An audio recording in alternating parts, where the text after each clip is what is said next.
baik, dahsyat, luar biasa. Nah adik-adik, pada hari ini kita mau datang sama Tuhan. Ayo adik-adik semuanya persiapkan hati dan pikiran kita. Kita mau memberikan yang terbaik buat Tuhan Yesus. Kita naikkan pujian Lingkupiku. Keluarkan suaranya ya adik-adik.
Adik-adik, katakan terima kasih Tuhan.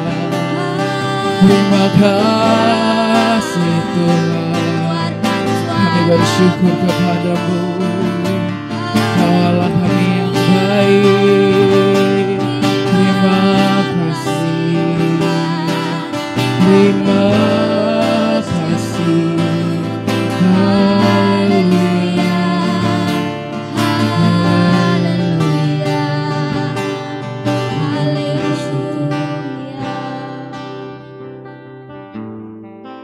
Adik-adik, kita mau bersatu di dalam doa, semuanya tutup matanya, lipat tangannya, kita bersatu dalam doa. Kami bersyukur untuk hari ini Tuhan, untuk kesempatan yang Tuhan berikan bagi kami. Kalau kami ada sampai saat ini itu semata-mata karena pertolongan Tuhan, karena anugerah Tuhan dalam hidup kami. Kami bersyukur Tuhan untuk kebaikan Tuhan yang terus nyata dalam hidup kami, terutama buat anak-anak kami, buat adik-adik kami yang sedang menonton online ini Tuhan. Dan saat ini Tuhan kami serahkan ibadah kami dari awal pertengahan ke akhirnya. Biar Tuhan hadir dan memberkati adik-adik kami Tuhan. Terima kasih Tuhan. Kami siap memuji Tuhan lebih lagi Tuhan. Dalam nama Yesus kami berdoa. Haleluya. Amin. Nah sebelum kita mendengarkan sedikit dari firman Tuhan ya. Nah kita bakal coba-coba untuk menggerakkan badan kita sedikit, benar nggak sih Kak? Oke, baik Kak Alki. Kita percaya kan kalau Tuhan Yesus tuh sayang sama kita semua. Oh, iya dong. Sayang sama mama kita, papa kita, adik kita, ya kan? Iya. Ayo kita nyanyiin dulu ya Kak satu lagu yuk. Semuanya bangkit berdiri ya.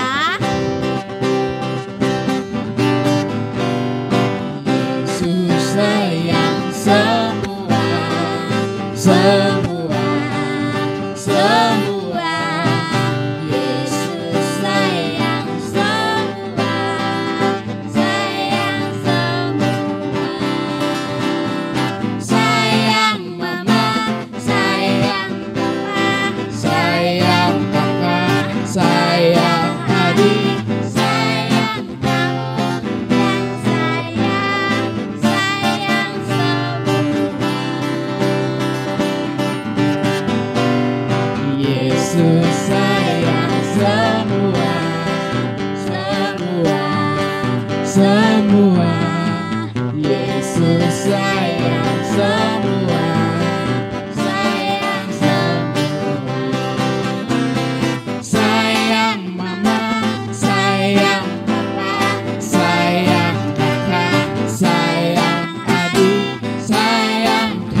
dan sayang, sayang semua.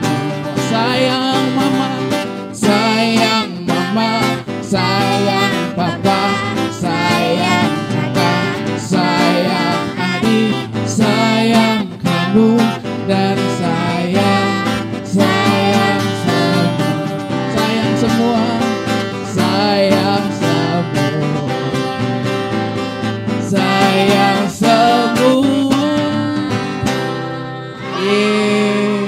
Yesus sayang kita Semua Tuhan Kak. gak pilih kasih, tapi Tuhan Yesus sayang kita semua ya gak Kak Alvin? Betul banget. Oke, kita mau nyanyi lagu apa lagi nih Kak Alvin? Kita mau nyanyi Serigala Ada Lubangnya Kak. Oke, baik. Adik-adik apa masih siap memuji Tuhan? Masih semangat Masih dong ya. Harus Yuk. dong. Oke, ayo.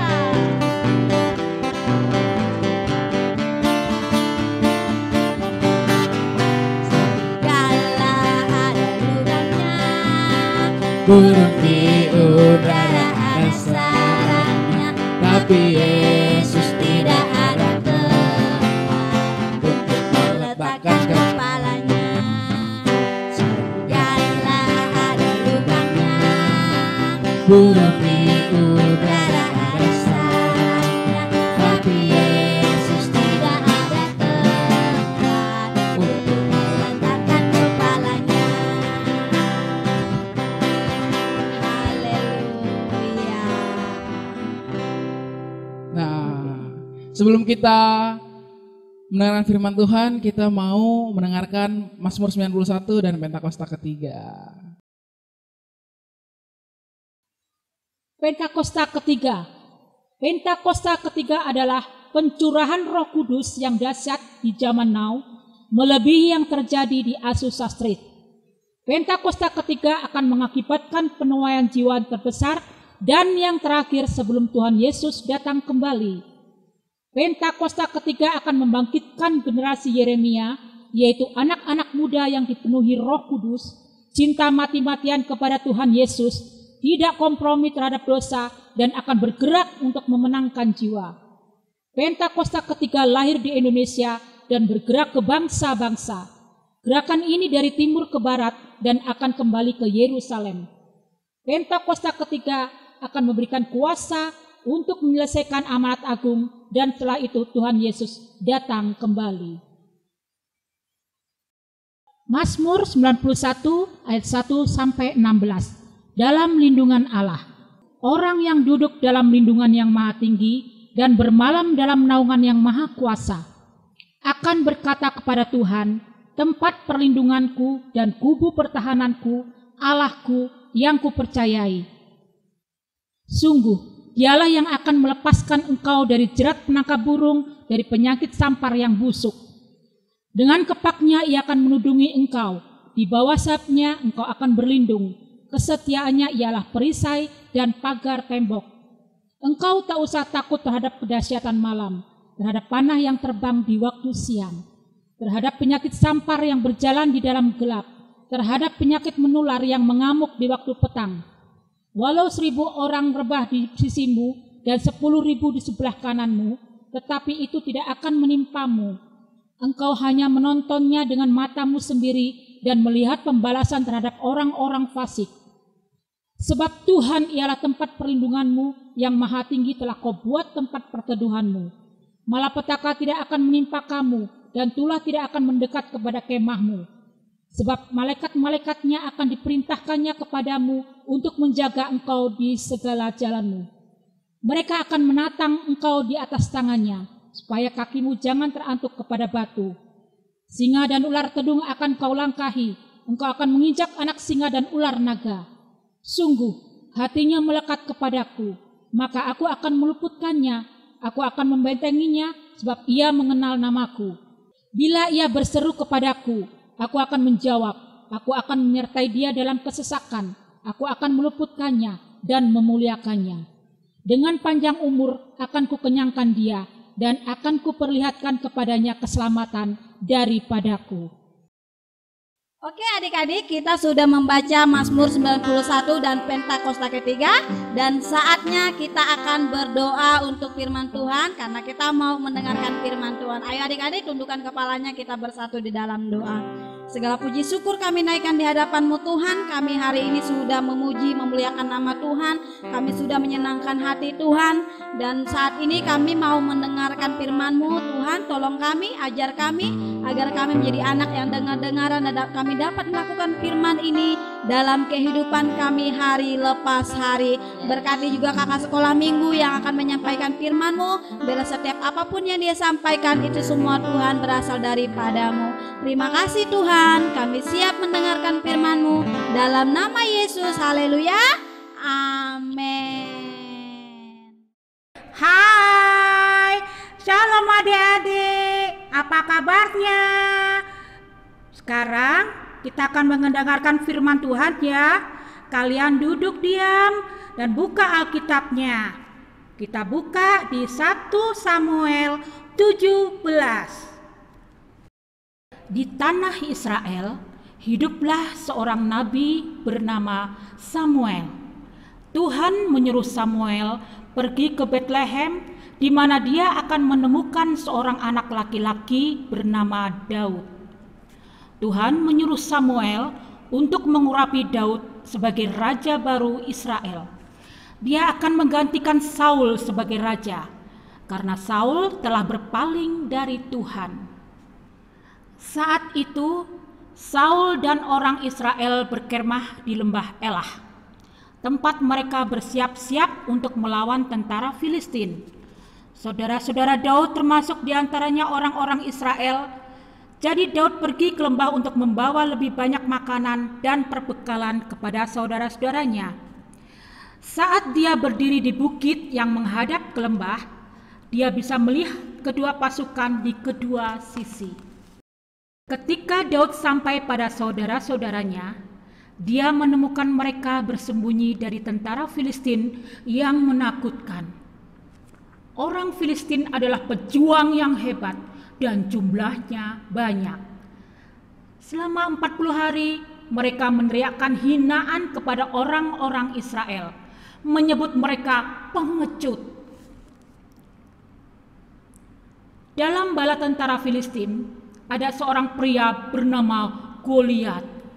Dia lebih besar dan lebih menakutkan daripada pria Filistin lainnya. Dia adalah seorang raksasa.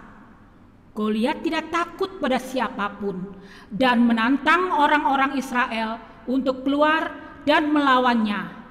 Tetapi semua orang terlalu takut. Siang dan malam Goliat mengejek Tuhan Israel dan tentara Saul.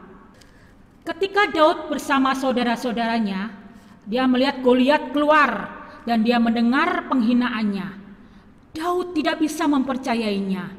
Sekarang Daud adalah seorang pemuda pemberani dan dia mengasihi Tuhan. Dia tidak tahan lagi mendengar Goliat menghina Tuhan atau bangsanya. Kabar tersebar dari pertanyaan Daud tentang Goliat, dan Raja Saul memanggilnya. Dengan keberanian yang besar, Daud memberitahu Saul bahwa dia akan melawannya. Saul tahu Tuhan menyertai Daud, jadi dia menyetujui permintaan Daud. Lalu Saul mendandani Daud dengan baju besi, pedang dan perisainya. Tetapi itu terlalu berat. Daud bahkan tidak bisa berjalan. Pada akhirnya, Daud memutuskan untuk melawan Goliat dengan ketapelnya.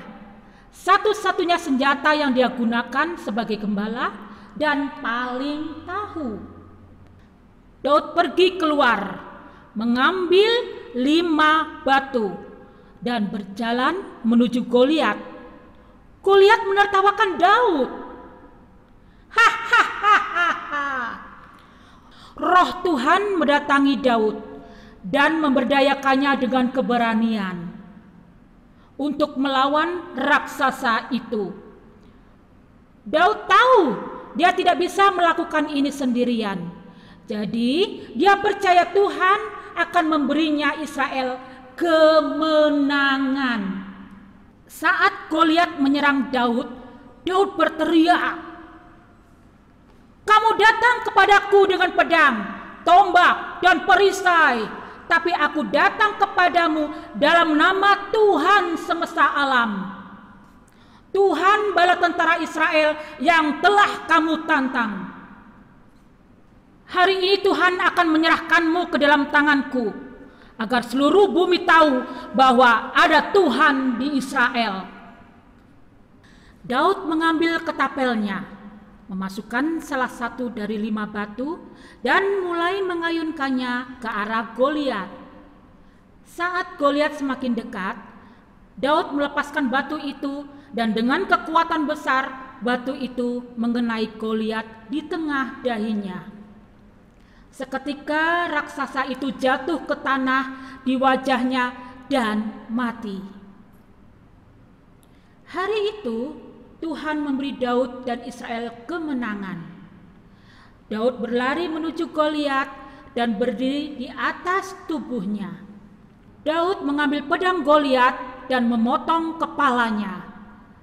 Ketika tentara Filistin melihat hal ini, mereka ketakutan dan lari. Ketika roh Tuhan datang atas Daud, yang hanyalah seorang anak gembala kecil, dia menjadi seorang pejuang yang mengalahkan seorang raksasa. Nah adik-adik, udah denger kan firman Tuhan tadi sedikit dari boneka kita? Oh iya. Apa ya tadi ya Kak ya firmannya? Tadi ceritanya ya? kira-kira pada dengerin gak adik-adik?